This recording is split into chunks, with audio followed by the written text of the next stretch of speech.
Hello दोस्तों, astrology a way to reality channel में एक बार फिर से आप सभी का स्वागत है।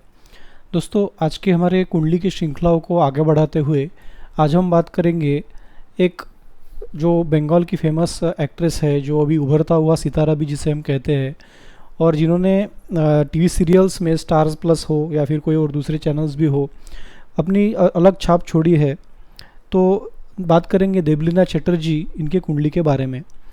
इसके पहले हम जानकारी देते हैं कि हमारे एक सब्सक्राइबर है नेहा सिंह जी, तो उन्होंने हमसे एक रिक्वेस्ट की थी कि आप इनके कुंडली का विश्लेषण करें और इनमें से देखें कि इनके कुंडली में ऐसे कौन से योग है, इनके विवाह के लिए भी कौन से संबंध के योग बन रहे हैं, और इसका डिटेल विश्लेषण करके आप हमें बताइए। तो उन्हीं की फरमाइश पे आज हम ये कुंडली एनालिसिस करने वाले हैं। तो स्ट्रेटली स्टार्ट करते हैं देवलीना चटर्जी की कुंडली के बारे में। तो इस प्रकार से D1 चार्ट इनकी कुंडली का बनता है। शॉर्ट में इनके जीवनी के बारे में हम बात करेंगे। देवलीना चटर्जी की जो एंट्री है वो आमी अडोक नाम के एक बंगाली फिल्म से हुई थी, जो 2011 में फिर प्रदर्शित हुआ था। और उसके बाद में ये रिश्ता क्या कहलाता है, बालिका वधू, तो ऐसी कुछ मूवीज़, ऐसी कुछ टीवी सीरियल्स में उन्होंने अपनी अलग छाप छोड़ी और वो फेमस होती गई। तो इनकी कुंडली में कौन से योग है, ये अभी हम इनके D1 D9 और इनकी ग्रह स्थिति से जानते हैं। तो D1 चार्ट की अगर हम स्टडी करेंगे तो इसमें देखेंगे कि लगन में 6 नंबर लिखा हुआ है, यानी कि कन्या लगन की इनकी कुंडली है। और लगन में ही गुरु, जो कि सप्तम और चतुर्थ स्थान के स्वामी है, वो लगन में जाके बैठे हुए हैं। जब कभी कोई भी लगन होता है, गुरु अगर लगन में होते हैं, तो ऐसे इंसान की पर्सनैलिटी काफ़ी सूझवान होती है, काफ़ी सोच विचार कर ऐसा इंसान काम करता है और लोगों में उसकी एक अलग पहचान होती है। और सर्वगुण संपन्न ऐसा इंसान होते हुए सबको साथ लेके चलने की इंसान की एक मेंटेलिटी हो जाती है। तो इस कुंडली में देखेंगे तो गुरु जो है वो सप्तम भाव का स्वामी है और वो लगन में जाके बैठा हुआ है। तो ऐसे इंसान का अपने पति या पत्नी से एक अलग से जुड़ाव रहेगा। लव मैरिज के योग भी कुंडली में बनते हैं। जब कभी लगन का स्वामी सप्तम में या सप्तम का लगन में जाता है तो लव मैरिज का या लव अफेयर का योग इसमें कुंडली में ज़रूर बनता है। या तो कोई ऐसा अट्रैक्शन इस प्रकार से हो जाता है कि इंसान उस व्यक्ति को चाहने लगता है और मन ही मन उसको अपना पति या पत्नी मान लेता है। तो लव मैरिज का योग इनकी कुंडली में ज़रूर बन रहा है। और सप्तम भाव में हम देखेंगे कि उच्च का शुक्र, जो कि गुरु के राशि में जाके बैठा हुआ है, वो इंसान इनका जो पति रहेगा उसको काफ़ी हैंडसम बनाता है। काफ़ी स्वच्छता प्रिय इनका पति रहेगा, ये भी रहेंगी, क्योंकि इनके कुंडली में शुक्र की दृष्टि लगन पर पड़ रही है। और एक सॉफ्ट स्पोकन इनकी पर्सनैलिटी ज़रूर रहेगी, क्योंकि शुक्र का लगन पर भी प्रभाव पड़ रहा है। और ये शुक्र उच्च का होकर देखिए कि द्वितीय भाव यानी कि धन कुटुंब वाणी का स्वामी भी है और भाग्य भाव का स्वामी भी है। तो भाग्य भाव और धन कुटुंब वाणी का भाव, इसका स्वामी होकर उच्च का होकर वो पति के स्थान में यानी कि लाइफ पार्टनर के स्थान में बैठा हुआ है। तो ऐसी इंसान का जो पति रहेगा, यानी कि देवलीना का जो पति रहेगा, वो काफ़ी बड़े खानदान से होगा।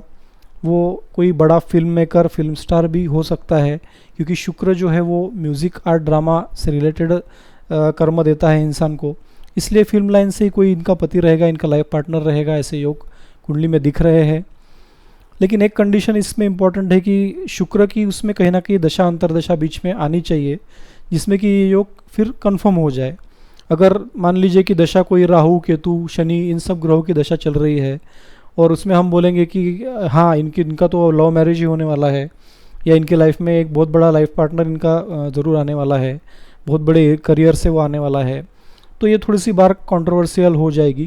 क्योंकि जब शुक्र की महादशा अंतरदशा चलेगी तो वो टाइम पे वो इफ़ेक्ट बहुत पावरफुल हो जाता है और वो टाइम पे ही वो इफ़ेक्ट हमको देखने को आता है।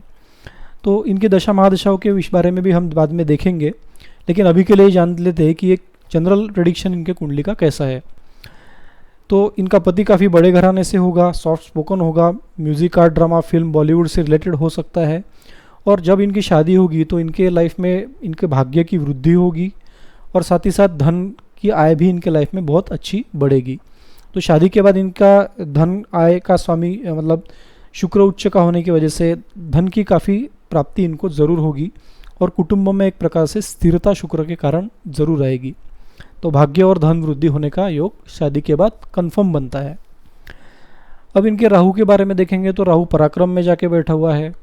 ये राहु इनको कहीं ना कहीं थोड़ी सी चिड़चिड़, कहीं ना कहीं थोड़ी सनक आने वाला होता है। तो अगर इनकी राहु की महादशा चलेगी तो उनके वो टाइम पीरियड में इनको चिड़चिड़ ज़्यादा होगी और ये अपना एंगर लोगों के सामने शो कर सकती है, जिसके कारण इनका नुकसान भी हो सकता है। लेकिन क्योंकि राहु, केतु, मंगल, शनि ऐसे ग्रह अगर तृतीय भाव में आते हैं तो वो स्ट्रांग होते हैं, वो शत्रुओं को कंट्रोल में रखते हैं और लोग ऐसा इंसान काफ़ी प्रभावी पर्सनैलिटी वाला होता है, तो शत्रु उसके सामने से भाग जाते हैं। तो इनकी पर्सनैलिटी भी कुछ ऐसी रही होगी। इनका शनि जो है वो शत्रु के भाव में जाके स्वराशिस्थ होकर बैठा हुआ है और राहु तृतीय भाव में है। तो ऐसे इंसान को तो शत्रु उसके आसपास भी नहीं भटकते, तो इनको डर के मारे इनके शत्रु इनके पास से ज़रूर भाग जाते होंगे और ये अपना अलग से दबदबा अपने करियर के फील्ड में ज़रूर बनाएंगी।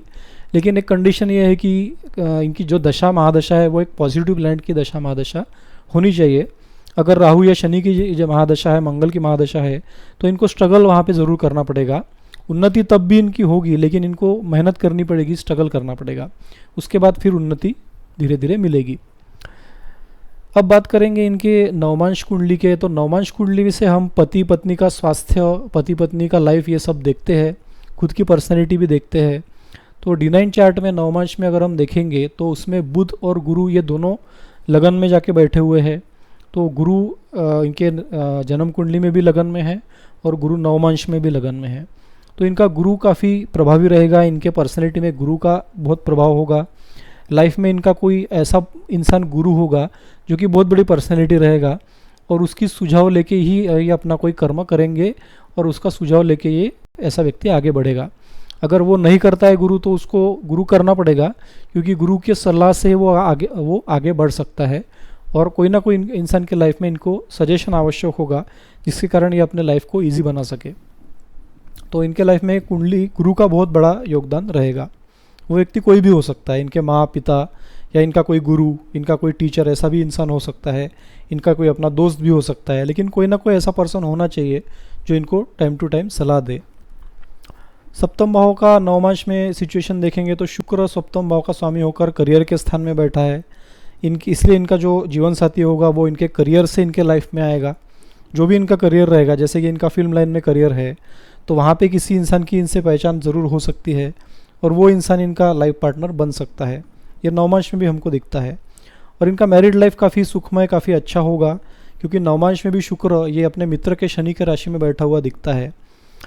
तो और लगन कुंडली में, जन्म कुंडली में तो शुक्र उच्च का ही है और गुरु भी लगन में बैठा हुआ है, इसलिए इनका मैरिड लाइफ बहुत अच्छा रहेगा, ऐसा यहाँ पे दिखता है। गुरु की डिग्री देखेंगे तो गुरु 11 डिग्री का स्ट्रांग है। शुक्र की डिग्री देखेंगे तो 22 डिग्री का, वो भी स्ट्रांग है। और लगन की डिग्री 10 डिग्री, वो भी अच्छी डिग्री है, काफ़ी पॉजिटिव और अच्छी डिग्री में लगन बैठा हुआ है। अब इनके कुंडली में सूर्य, चंद्र, बुध, केतु की कंडीशन देखेंगे जो कि भाग्य भाव में जाके बैठे हुए हैं। एक 4 ग्रहों का कंजंक्शन बन रहा है। सूर्य चंद्र एक ग्रह में, एक स्थान में होने की वजह से इनका जो जन्म हुआ रहेगा उस दिन अमावस्या जरूर रहेगी। जब कभी भी सूर्य चंद्र ये एक हाउस में बैठेंगे तो वो टाइम इंसान का जब जन्म होगा तब अमावस्या ज़रूर रहेगी। और साथ ही साथ में चंद्र इनका 2 नंबर के यानी कि वृष राशि में होने की वजह से उच्च का है, इसलिए ये मेंटली काफ़ी स्ट्रांग होगी, इनके विचार काफ़ी उच्च के रहे होंगे और इनका भाग्य, इनका प्रबल इनके साथ देने वाला होगा। क्योंकि लगन का स्वामी जो बुध है वो भाग्य भाव में जाके बैठा हुआ है, तो ये इंसान को महाभाग्यशाली बनाने का योग बनाते हैं। और वो भी अपने मित्र चंद्र के साथ में, सूर्य के साथ में बैठा हुआ है, तो बुध ये कुंडली के लिए अच्छा हो गया। एक निगेटिव फैक्टर ये है कि सूर्य ने बुध और चंद्र को अस्त कर दिया है, तो इनको अगर अपने पर्सनैलिटी में अच्छे रिजल्ट पाने हैं, अगर मेंटल टेंशन, स्ट्रेस से इनको दूर रहना है, तो इनको पन्ना धारण करना यह अत्यंत आवश्यक है। अगर ये अपने दाहिने हाथ के छोटी उंगली में या उसके बाजू वाले बड़े उंगली में अगर पन्ना धारण करते हैं चांदी में, तो इनके पर्सनैलिटी में एक अलग से निखार आएगा और इनकी पर्सनैलिटी और बोल्ड बनेगी, जिसके कारण इनको फेमस होने का चांस मिलेगा। तो पन्ना धारण करने की सलाह इनको दी जाती है। तो इस प्रकार से हम देखेंगे। अब इनकी कुंडली में निगेटिव पक्ष मंगल का है और शनि का है। मंगल जो है वो नीच के होकर लाभस्थान में बैठे हुए हैं, और ये मंगल जो है वो पराक्रम भाव के स्वामी है और मृत्यु स्थान के स्वामी है। इसलिए इनको थोड़ा जो है इनका ब्लड रिलेटेड कोई बीमारी से इनको ये लाइफ के उत्तरार्ध में इनको कोई चोट लगने से या फिर ऐसी कुछ चीज़ों से जिससे ब्लड बाहर निकले, इनको शरीर में कोई पीड़ा हो सकती है, कोई एक्सीडेंट भी छोटा मोटा हो सकता है। तो इनको वाहन चलाते वक्त एक सावधानी बरतनी चाहिए। शनि जो है वो शत्रु स्थान में बैठा है, कोई लंबी बीमारी इनको हो सकती है, लेकिन वहाँ पे शनि स्वक्षेत्री होने के कारण वो बीमारी से शनि वहाँ से राहत ज़रूर देंगे। अगर कोई छोटी मोटी बीमारी होती है तो उससे वो जल्दी से राहत प्राप्त कर लेंगी। लेकिन शत्रुओं का हस्तक्षेप कुंडली में यहाँ पे दिखता है। शत्रुओं का हस्तक्षेप इनके लाइफ में ज़रूर बनता रहेगा। लोग इनके पैर खींचने वाले भी लोग इनके लाइफ में ज़रूर होंगे, और ये सब राहु और शनि के महादशा में ज़रूर होता रहेगा। तो इनको शत्रुओं से सावधान होने की भी सलाह दी जाती है। अब बात करेंगे इनकी दशा और महादशाओं की। तो इनकी अंतरदशा अभी देखेंगे तो राहु में बुध का अंतर इनका चल रहा है। इनका राहु, जैसे कि हमने कहा, राहु की दशा इनके लिए इतनी अच्छी साबित नहीं होगी। हालांकि राहु पराक्रम भाव में होने से ये काफ़ी सूझवान रहेंगी, ये शत्रुओं पर हमेशा अटैक करने वाली रहेंगी, शत्रु इनसे डर के भाग जाने वाले होंगे। लेकिन जो राहु है वो मंगल की वृश्चिक राशि में होने के कारण, यानी कि शत्रु राशि में होने के कारण, इनको मानसिक टेंशन, कम्युनिकेशन में प्रॉब्लम, लोगों के सामने अपनी बात रखने में दिक्कत परेशानियाँ और मानसिक चिड़चिड़ या टेंशन इनको होती रहेगी, क्योंकि राहु वहाँ पे अच्छे कंडीशन में, अच्छे राशि में नहीं है। अगर यही राहु उच्च का होता या अपने किसी मित्र के राशि में होता तो ये राहु थोड़ा सा स्टेबल होता, जिसके कारण इनके करियर में भी थोड़ी बहुत स्टेबिलिटी रहती। अभी कहीं ना कहीं इनके करियर में इंस्टेबिलिटी बनी हुई ज़रूर रहेगी। तो इसका कारण ये राहु होगा, क्योंकि राहु शत्रु के राशि में बैठा हुआ है, जो कि कहीं ना कहीं मानसिक टेंशन और कलंक देने का कारक है। इनकी प्रत्यंतर दशा अभी रिसेंटली देखेंगे तो राहु में बुध है और बुध में शुक्र है, जो कि 24 जनवरी तक योग बनने वाला है। तो राहु बुध में शुक्र आने के कारण कहीं ना कहीं ऐसे इंसान इनसे इनकी पहचान हो सकती है, जो कि इनको करियर में इनका साथ मिले और वही इनका लाइफ पार्टनर भी आगे जाके इनके साथ रहे। लेकिन कहीं ना कहीं राहु वहाँ पे टेंशन ज़रूर देगा, इसलिए उसमें परेशानियाँ आती रहेंगी। इतना सीधा सीधा इनको लाइफ में लाइफ पार्टनर नहीं मिलेगा। वो तब होगा जब शुक्र की अंतरदशा आएगी, यानी कि 2024 के बाद, नवंबर 2024 में जब केतु की अंतरदशा ख़त्म होगी राहु में और शुक्र का अंतर चालू होगा 2024 नवंबर के बाद में, तो वो टाइम पे इनके लाइफ में किसी अच्छे लाइफ पार्टनर में आने के ज़रूर बहुत अच्छे योग बन रहे हैं। इनका प्रेम विवाह होने के पूरे चांसेस है, और इनका लाइफ पार्टनर जो होगा वो काफ़ी पैसे वाला, धन दौलत वाला होगा, जो कि इनके भाग्य में वृद्धि कराएगा। तो इस प्रकार से इनकी अंतरदशा प्रत्यंतरदशा बन रही है। जब मतलब इनकी जब राहु की महादशा ख़त्म होगी तो 2031 का कुछ पीरियड रहेगा। उसके बाद में जब गुरु की महादशा इनकी चालू होगी तब इनके लाइफ में बहुत अच्छे चेंजेस आएंगे। पॉजिटिव बोल्ड पर्सनैलिटी इनकी बनेगी, बहुत बड़ी पर्सनैलिटी ये रहेंगे, और ये फिल्म लाइन में बढ़ चढ़कर हिस्सा ले सकते हैं। कोई बड़ी बड़ी फिल्मों के ऑफ़र भी वो टाइम पे इनको गुरु की महादशा में मिल सकते हैं। तो इस प्रकार से हमने देवलीना चटर्जी के कुंडली के बारे में अध्ययन किया। आगे भी हम इस प्रकार से कुंडलियों का अध्ययन करते रहेंगे। तब तक के हमारे वीडियोस देखते रहे, हमारे चैनल को सब्सक्राइब करते रहे और हमारे वीडियोस को शेयर कीजिए ताकि बाकी भी लोग इसमें से सीख सके। धन्यवाद और नमस्कार।